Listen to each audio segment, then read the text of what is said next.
Hello, everybody. This is Nick Natpacker coming to you from Virginia Beach once again. I felt kind of like I needed to say a couple of things in reference. This isn't about end of time because I've already done my end of time blog. If you want to see that, you can search for it on YouTube. But I've been kind of going through other people's end of time blogs and their David Tennant opinion blogs and stuff like that, and it seems like a lot of people are saying the same thing. That everybody wants to believe. Some people believe that the woman from End of Time 1 and 2, the one that kept coming to Wilf, and the one that came with the Time Lords through the Immortality Gate, was Romana, was Susan.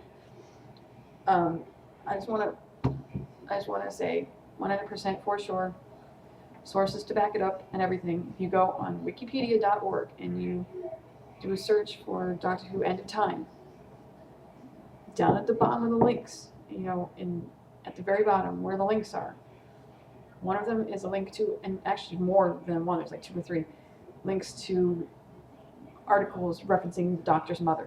I've read all of these. It's not made up. These are actual confirmed sources from on set.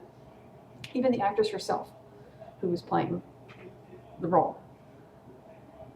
Woman in the episode that comes to Wilf, the one that comes across with Rassilon and the other Time Lords that the Doctor sees, is his mother. That is the Doctor's mother. I mean, the look on his face. Okay, sure, he might have had that look for Susan, but Susan could not have been with the Time Lords. If you remember, he left Susan in the 25th century because she fell in love with a human. He left her in some war-torn battle zone to be with that man that she loved. And Romana went into E-space. So she's not with the Time Lords during this time either. Well, actually, she was, because she was president. She was really supposed to be there as president. I don't know why they had Rassilon there instead, but either way, that was his mother. You could tell the way that she was talking to Wilf, and the way she was begging Wilf to make sure that he took care of the Doctor, that, he had to be there. He had to make sure that things were done the way they were supposed to be done, because the Doctor was going to have to take up arms to defend himself, to defend the planet. And the tears in her eyes when she saw him holding that gun, it's because she knew what he was going to have to do. She knew what a terrible burden this was going to be on him, and the fact that he was going to have to destroy his people for a second time. He was going to have to watch them disappear from his life again. Not only that, but I know she didn't want to see him die. No mother wants to see her son die. And the look on his face when he saw her, I mean, my God.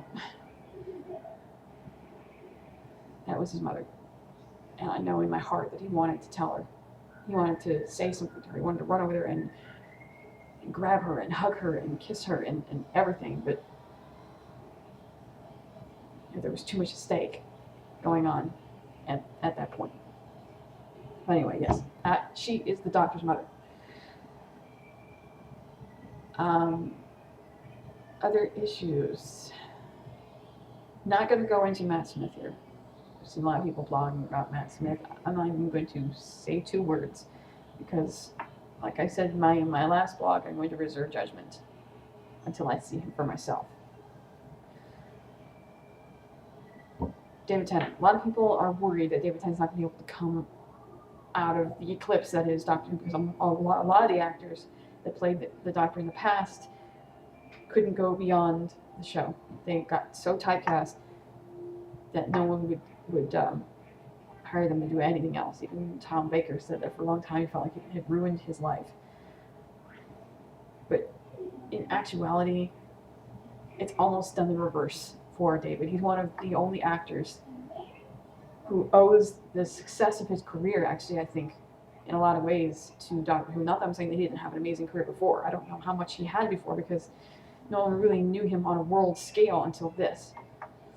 Even though he was already an accomplished TV, movie, and stage actor before this. But this has given him a total boon on a world scale. And that's why he's been fielding scripts from, ever since he's been on Doctor Who, people in the UK and people in the US have just been throwing scripts at him saying, please do this, we want you. And it's not because they want him to play something like the Doctor. They like who he is as an actor. They know he's gifted and talented and completely amazing. And whatever he's in will obviously be amazing and will attract all the Doctor Who and David Tennant fans around the world. That's why I don't think he's going to have any problems whatsoever finding work after this. Because, I mean, he's got an amazing gift, and being on this show has allowed him to expand his base almost to the entire world. That's why it was so easy for him to get picked up for Rex is Not Your Lawyer for NBC for the fall. Hopefully that will be successful for him. And other things that he does. Oh, just so you guys know, for those of you in the States who maybe haven't been on davidtennant.com, if you haven't, please go to it, david-tennant.com. It's his official website.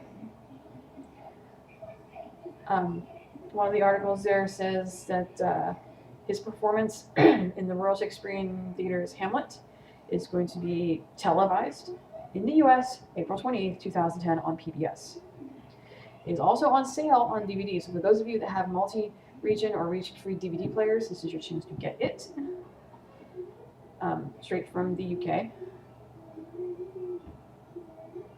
And other than that, yeah, there's not too much else I want to say, but I just kind of felt like I needed to say something about David's success, because I think it doesn't matter what he's in. I think he'll be successful no matter what.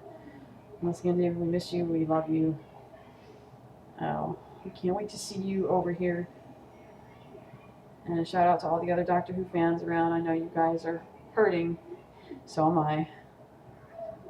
But I think we'll all be okay, because that's part of the genre of the show. It's like a circle, you gotta move on. Like I said, just reserve judgment, give Matt a chance. I can't say for sure whether or not he's going to be any good. All I'm saying is I'm going to give him a chance.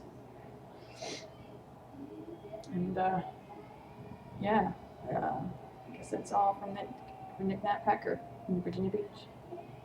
Peace.